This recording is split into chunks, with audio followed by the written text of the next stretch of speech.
जय हिंद दोस्तों, स्वागत है आप सभी का आपके अपने YouTube चैनल जैकपुर पे। आज के इस वीडियो में हम लोग क्लास 11 का 30 डेज टारगेट में आज डे 2 करने वाले हैं, यानी कि आज इसका दूसरा पार्ट होगा।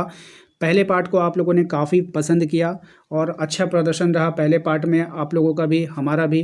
तो इसलिए अब हम लोग डे 2 को कंप्लीट करेंगे। ये 30 दिन लगातार चलने वाला है और आज के इस वीडियो में हम लोग हिस्ट्री, ज्योग्राफी, पॉलिटी और इकोनॉमिक्स को देखेंगे। ऊपर आप लोगों को टाइमिंग दिख जाएगा, जैसे ही आप ऊपर स्क्रीन पर देखोगे वहाँ पर आपको टाइमिंग दिखेगा।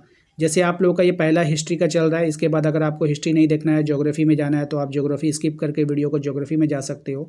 आपको ज्योग्राफी नहीं देखना है, इकोनॉमिक्स देखना है, तो आप वीडियो को आगे बढ़ा के इकोनॉमिक्स तक जा सकते हो। तो इसलिए हमने ऊपर में टाइमिंग शो कर दिया कि कितने टाइम पर आपका कौन सा वीडियो स्टार्ट होने वाला है। ये आपके लिए हेल्पफुल होगा। तो चलिए शुरू करते हैं। हम आज का पहला सवाल हिस्ट्री का है।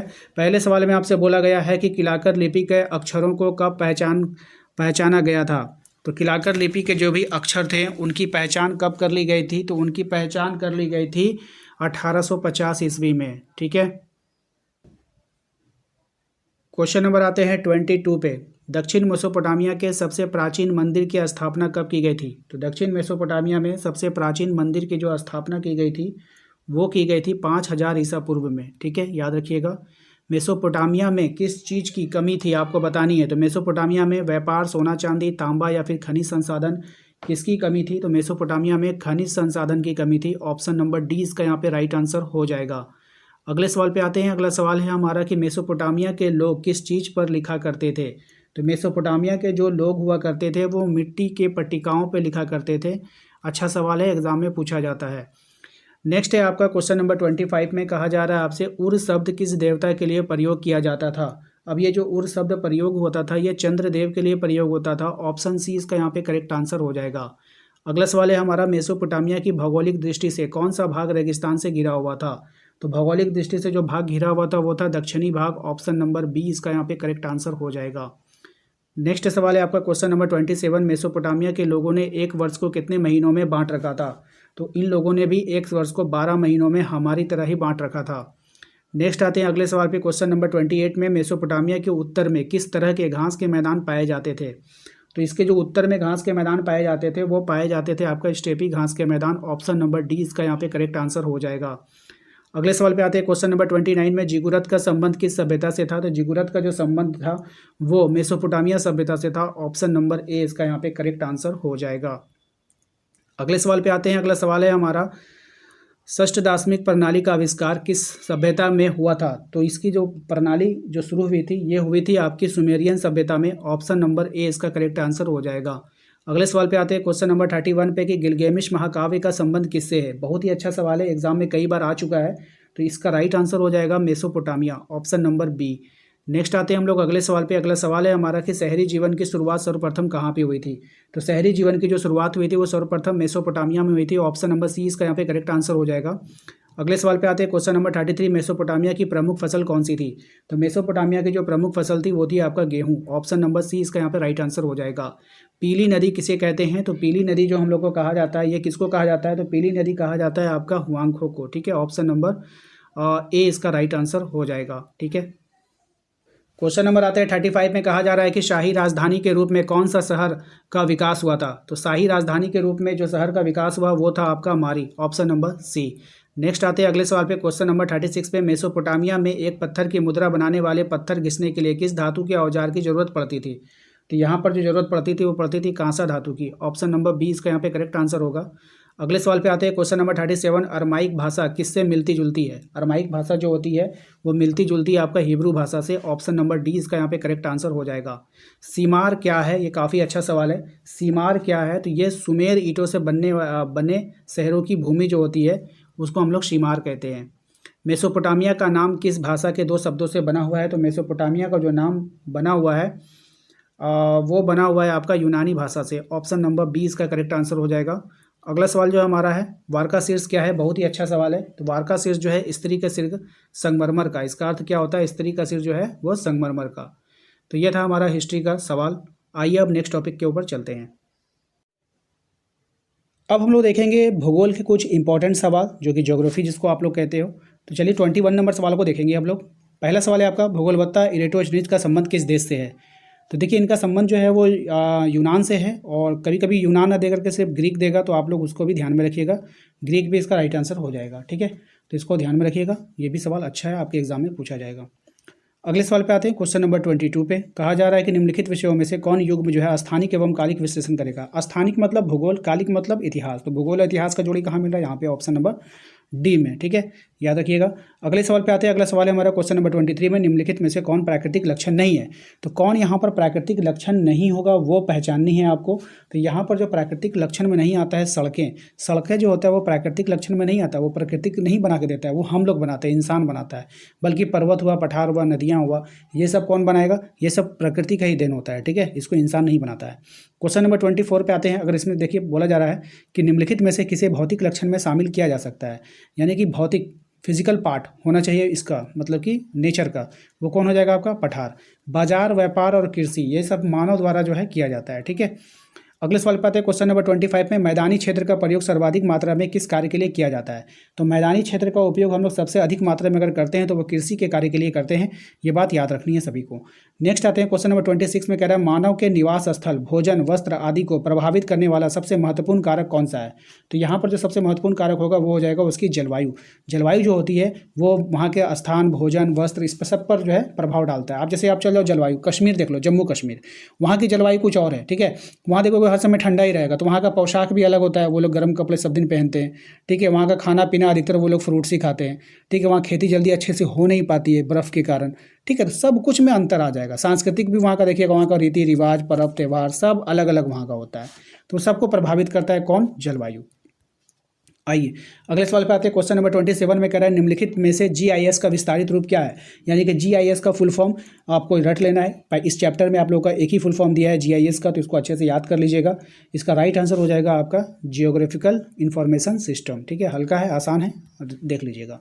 क्वेश्चन नंबर आता है 28 में, कह रहा है कि बस्ती या आदिवासी भूगोल की एक शाखा निम्नलिखित में से कौन है। तो यहाँ पर इसका राइट आंसर हो जाएगा आपका नगरीय भूगोल, ऑप्शन नंबर सी हो जाएगा। क्वेश्चन नंबर आता है 29 पे, कहा जा रहा है आपसे निम्नलिखित में से भौगोलिक अध्ययन का चतुर्थ आयाम क्या होता है। तो यहाँ पर इसका राइट आंसर हो जाएगा आपका समय, ऑप्शन नंबर डी। नेक्स्ट आते हैं जल विज्ञान के अंतर्गत किसका अध्ययन नहीं किया जा सकता। तो जल विज्ञान के अंतर्गत किसका अध्ययन नहीं करते हैं हम लोग, वो आपको बतानी है यहाँ पर। तो राइट आंसर हो जाएगा आपका ऑप्शन नंबर डी, यानी कि मैदान का आप लोग नहीं करेंगे। देखिए समुद्र में पानी है, नदी में पानी है, झील में पानी है, मैदान में पानी रहता है नहीं रहता है, तो इसका अध्ययन नहीं करेंगे। क्वेश्चन नंबर आता है 31 में, कहा जा रहा है आपसे निम्नलिखित में से कौन भौतिक या प्राकृतिक भूगोल से संबंधित है।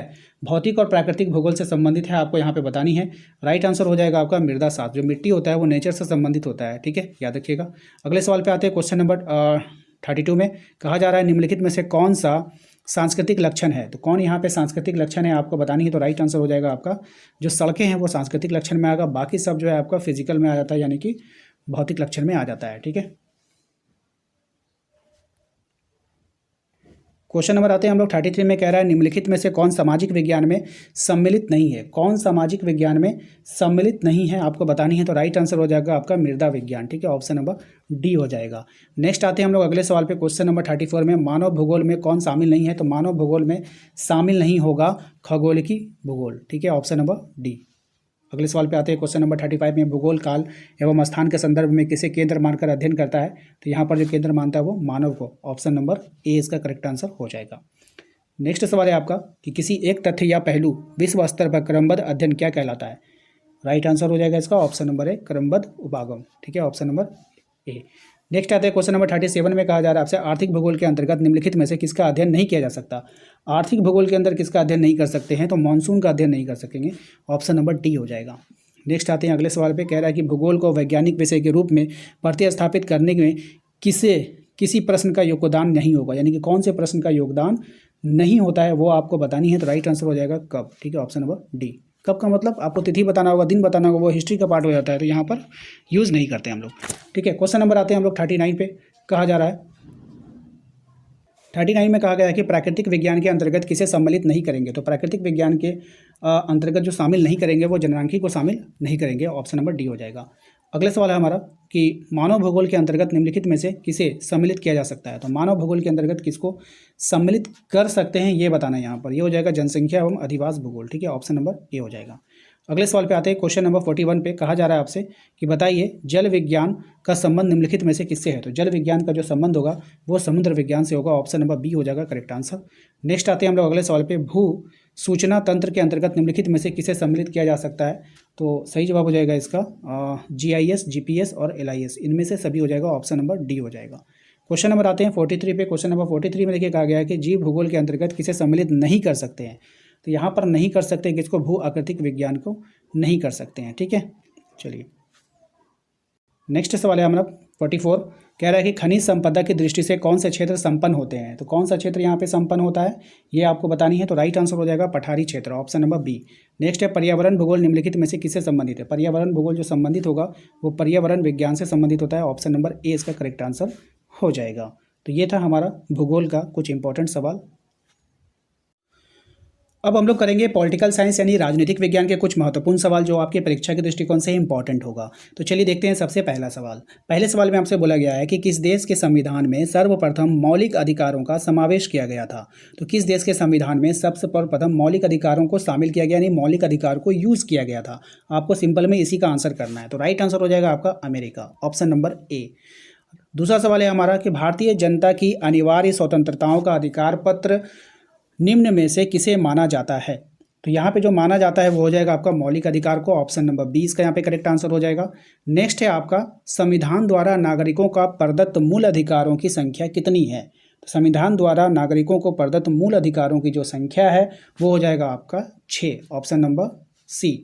अगले सवाल पे आते हैं, क्वेश्चन नंबर 4 में कह रहा है कि किस संवैधानिक संशोधन के द्वारा संपत्ति को मौलिक अधिकार से हटाकर कानूनी अधिकार बना दिया गया। राइट आंसर हो जाएगा इसका ऑप्शन नंबर सी, 44वें संविधान संशोधन के द्वारा।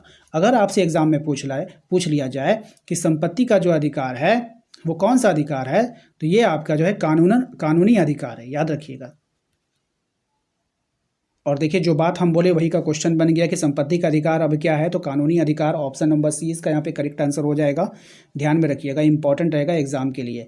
भारतीय संविधान में नीति निर्देशक तत्व किस देश के संविधान से लिया गया है। तो भारतीय संविधान में जो नीति निर्देशक तत्व लिया गया है वो आयरलैंड के संविधान से लिया गया है, ऑप्शन नंबर बी इसका यहाँ पे करेक्ट आंसर हो जाएगा। क्वेश्चन नंबर 7 पे आइए, कहा जा रहा है कि भारतीय संविधान के किस अनुच्छेद में नीति निर्देशक तत्वों का वर्णन मिलता है। तो कौन से मिलता है, तो 36 से 51 में, ऑप्शन नंबर ए इसका करेक्ट आंसर होगा। अगले सवाल पे आते हैं। अगला सवाल है हमारा क्वेश्चन नंबर 8 में, नेहरू समिति ने अधिकारियों की घोषणा पत्र किस वर्ष प्रस्तुत किया था। तो ये जो किया था 1928 में किया था, ऑप्शन नंबर सी इसका यहाँ पे करेक्ट आंसर हो जाएगा। अगले सवाल पे आते हैं। अगला सवाल है हमारा कि किस वर्ष भारतीय संविधान में धर्मनिरपेक्षता का समावेश किया गया। तो किस वर्ष किया गया था, तो ये किया गया था आपका 1976 में, ऑप्शन नंबर बी इसका यहाँ पे करेक्ट आंसर हो जाएगा। क्वेश्चन नंबर 10 पे आइए, कहा जा रहा है राष्ट्रीय मानव अधिकार आयोग का गठन कब किया गया था। तो राष्ट्रीय मानव अधिकार आयोग का जो गठन किया गया वो किया गया था 1993 में, ऑप्शन नंबर सी इसका यहाँ पे राइट आंसर हो जाएगा। नेक्स्ट आते हैं क्वेश्चन नंबर 11 पे, संविधान में मौलिक अधिकारों का संरक्षक किसे बनाया गया है। तो संविधान में मौलिक अधिकारों का संरक्षक बनाया गया है न्यायपालिका को, ऑप्शन नंबर सी इसका यहाँ पे सही जवाब हो जाएगा। नेक्स्ट अगले सवाल पे आते हैं, क्वेश्चन नंबर 12 पे कह रहा है कि जीवन और दैहिक स्वतंत्रता का संरक्षण किस अनुच्छेद में वर्णित किया गया है। तो इसका राइट आंसर हो जाएगा आपका ऑप्शन नंबर बी, 21 हो जाएगा, अनुच्छेद 21 के तहत हो जाएगा। ठीक है, क्वेश्चन नंबर 13 पे आता है, कह रहा है कि पुलिस किसी अभियुक्त को कितने घंटे के अंदर निकटतम न्यायाधीश के समक्ष प्रस्तुत करता है। तो राइट आंसर हो जाएगा आपका 24 घंटे के अंदर उसको प्रस्तुत किया जाता है। क्वेश्चन नंबर आते हैं 14 पे, कहा जा रहा है कि निवारक नज़रबंदी के तहत अधिकतम कितने दिनों के लिए व्यक्ति को गिरफ्तार किया जा सकता है। सही जवाब हो जाएगा आपका 90 दिनों के लिए उसको नज़रबंद किया जा सकता है। क्वेश्चन नंबर 15 पे आते हैं, कहा जा रहा है आपसे कि संविधान के अनुसार कितने वर्ष से कम उम्र के बच्चों को किसी कारखाने, खदान या अन्य किसी खतरनाक काम में नियोजित नहीं किया जा सकता है। या फिर इसको घुमा फिरा के ऐसे भी पूछ लेगा कि कितने साल के बच्चों को काम पे लगाना कानूनन अपराध माना जाता है। तो ये जो हो जाएगा आपका ऑप्शन नंबर ए, 14 वर्ष से कम उम्र के बच्चों को आप किसी भी काम में नहीं लगा सकते हो। अगर आप ऐसा करते हो तो ये कानूनन अपराध माना जाएगा। ठीक है, तो ये था हमारा पॉलिटिकल साइंस यानी राजनीतिक विज्ञान के कुछ महत्वपूर्ण सवाल। अब हम लोग देखेंगे इकोनॉमिक्स के कुछ ऐसे सवाल जो आपके परीक्षा के दृष्टिकोण से इंपॉर्टेंट होगा। सबसे पहला सवाल है आज का, यानी क्वेश्चन नंबर 16। रमेश भुगतान लेकर अन्य व्यक्तियों को सेवा प्रदान करता है, यानी कि कुछ पैसे लेता है और फिर दूसरे व्यक्तियों को सेवा देता है। यहाँ पर रमेश क्या है आपको बतानी है। तो यहाँ पर जो रमेश होगा एक सेवा प्रदाता है, क्योंकि वो लोगों को क्या कर रहा है, सेवा प्रदान कर रहा है भुगतान लेकर के। अगला सवाल है हमारा क्वेश्चन नंबर 17 में, कह रहा है निम्न में से सेवा प्रदाता का उदाहरण कौन है। डॉक्टर है, वकील है, वाहन चालक है, तो ये सभी क्या है, सेवा प्रदाता में आता है। ऑप्शन नंबर डी इसका यहाँ पे करेक्ट आंसर हो जाएगा। अगले सवाल पे आते हैं, माँ के द्वारा अपने शिशु का लालन पालन सामान्यतः क्या होता है।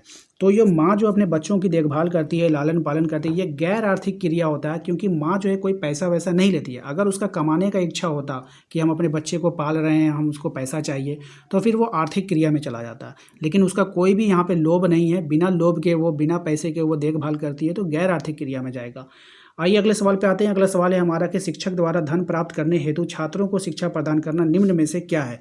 तो यहाँ पर जो है हो जाएगा आपका एक आर्थिक क्रिया हो जाएगा। अगर शिक्षक यहीं पर पैसा नहीं लेता और सेवा उद्देश्य से कार्य करता तो गैर आर्थिक क्रिया में चला जाता। ठीक है, अगले सवाल पे आते हैं। क्वेश्चन नंबर 20 में, निम्नलिखित में से मनुष्य में आम जीवन के कारोबार को प्रभावित करेगा कौन। सुनामी, भूकंप, कोविड कौन करेगा। तो उक्त में से सभी जो है इसको प्रभावित करेगा।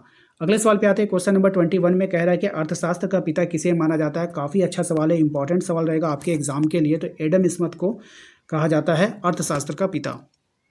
नेक्स्ट आते हैं अगले सवाल पे। अगला सवाल है हमारा, अर्थशास्त्र नामक पुस्तक किसकी रचना है। तो अर्थशास्त्र नामक जो पुस्तक रचना है वो चाणक्य की रचना है। ऑप्शन नंबर 20 का यहाँ पे करेक्ट आंसर हो जाएगा। नेक्स्ट है आपका अगला सवाल, वेल्थ ऑफ नेशंस नामक पुस्तक किसकी रचना है। ये भी सवाल काफ़ी अच्छा है, एग्जाम में पूछा जाएगा। तो एडम स्मिथ की रचना है। ऑप्शन नंबर सी इसका यहाँ पे करेक्ट आंसर हो जाएगा। अगले सवाल पे आते हैं। अगला सवाल है हमारा, राष्ट्रों की संपत्ति की प्राकृतिक एवं कारणों की खोज नामक शीर्षक किसकी रचना है। तो ये जो हो जाएगा आपका रचना, राइट आंसर हो जाएगा इसका option number D, Adam Smith की रचना है। ठीक है, नेक्स्ट आते हैं, अर्थशास्त्र के मूल में है। क्या है अर्थशास्त्र के मूल में। तो राइट आंसर हो जाएगा आपका चयन है और दुर्लभता है, यानी कि बी और सी दोनों हो जाएगा। ऑप्शन नंबर डी हो जाएगा। ठीक है, अगले सवाल पे आते हैं। क्वेश्चन नंबर 26 में कहा जा रहा है कि अर्थशास्त्र का धन संबंधी दृष्टिकोण किसने प्रस्तुत किया था। तो अर्थशास्त्र का जो धन संबंधी दृष्टिकोण को प्रस्तुत किया था तो एडम स्मिथ ने किया था। ऑप्शन नंबर डी इसका यहाँ पे करेक्ट आंसर हो जाएगा। नेक्स्ट सवाल है आपका कि अर्थशास्त्र जीवन के सामान्य कारोबार के संदर्भ में मनुष्य के किसी कार्य के अध्ययन से संबंधित है। तो देखिए कौन से कार्य से संबंधित होगा। तो ये हो जाएगा आपका आर्थिक कार्य से। ऑप्शन नंबर सी इसका करेक्ट आंसर हो जाएगा। नेक्स्ट सवाल है आपका कि सांख्यिकी का कार्य निम्न में से कौन नहीं होगा। यहाँ पे 4 ऑप्शन से आपको इनमें से पहचानना है कि इनमें से कौन सा कार्य नहीं है। तो संख्याओं का अमूर्तता। ठीक है, ऑप्शन नंबर डी यहाँ पे इसका जो है राइट आंसर हो जाएगा। क्वेश्चन नंबर आते हैं हम लोग 29 पे। कहा जा रहा है कि श्याम हसुआ का विनिर्माण बिक्री के उद्देश्य से कर रहा है, यानी कि उसको बेचना चाह रहा है। तो यहाँ पर श्याम क्या हो जाएगा। तो यहाँ पर जो श्याम हो जाएगा वो हो जाएगा एक उत्पादक। ऑप्शन नंबर सी इसका यहाँ पे करेक्ट आंसर हो जाएगा। अगले सवाल पे आते हैं। क्वेश्चन नंबर 30 पे कह रहा है कि हमारे दैनिक बोलचाल की भाषा में सांख्यिकी शब्द का प्रयोग 2 भिन्न अर्थों में होता है, एक वचन तथा द्विवचन, द्विवचन तथा बहुवचन, एक वचन तथा बहुवचन। तो इसका यहाँ पे राइट आंसर होगा ऑप्शन नंबर डी, एक वचन से बहुवचन। क्वेश्चन नंबर 31, एक वचन के रूप में सांख्यिकी का तात्पर्य क्या होता है। तो एक वचन के रूप में सांख्यिकी का तात्पर्य होता है संख्याओं के संकलन करना, वर्गीकरण तथा प्रयोग का विज्ञान से। ठीक है, ऑप्शन नंबर डी इसका यहाँ पे करेक्ट आंसर होगा। क्वेश्चन नंबर आता है 32 पे। ये सब सवाल इंपॉर्टेंट है, ये सब एग्जाम में पूछा जाता है। बहुवचन के रूप में सांख्यिकी का तात्पर्य क्या है। तो बहुवचन के रूप में सांख्यिकी का तात्पर्य हो जाएगा ऑप्शन नंबर डी, व्यवस्थित रूप से संग्रहित संख्यात्मक तथ्यों से। ऑप्शन नंबर डी इसका करेक्ट आंसर होगा। नेक्स्ट है आपका क्वेश्चन नंबर 30 कि बहुवचन के रूप में सांख्यिकी का सरल अर्थ क्या होता है। तो यहाँ पे हो जाएगा सही आंसर आंकड़ों से। ऑप्शन नंबर डी इसका करेक्ट आंसर, बी इसका करेक्ट आंसर हो जाएगा। तो आशा करते हैं कि आप लोगों को आज का ये वीडियो पसंद आया होगा। 100 लाइक का टारगेट है, सब लोग इसको लाइक करके पूरा कर दीजिए। इसके बाद आप लोगों का पार्ट 3 जल्द ही अपलोड हो जाएगा। मिलते हैं नेक्स्ट अगले वीडियो में। Thank you.